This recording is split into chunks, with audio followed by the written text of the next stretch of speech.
Hey there, were you labeled as too much or wild imagination or way out there or just different growing up?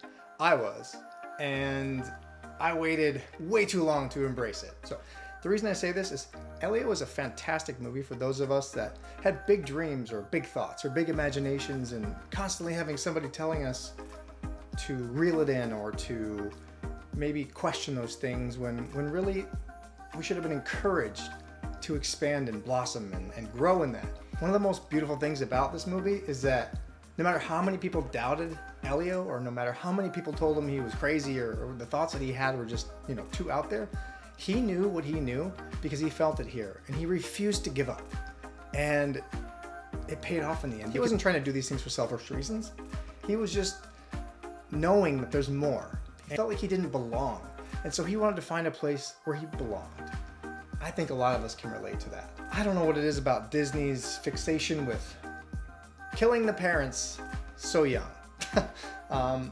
Please, someone explain that to me. But this one did bring in another dynamic that I haven't really seen yet, and that's another family member having to step in and take over and to assume that parent role when they definitely weren't ready for that or didn't want that. And that's a very real situation for a lot of people. So I did like that element. People do grow, people do change, and it doesn't matter whether or not people are in your corner.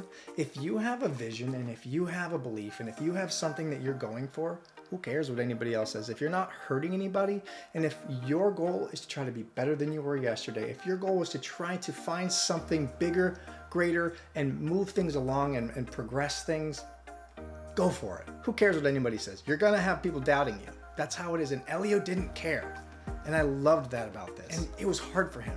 At times you could tell it was just so hard. He just wanted a friend.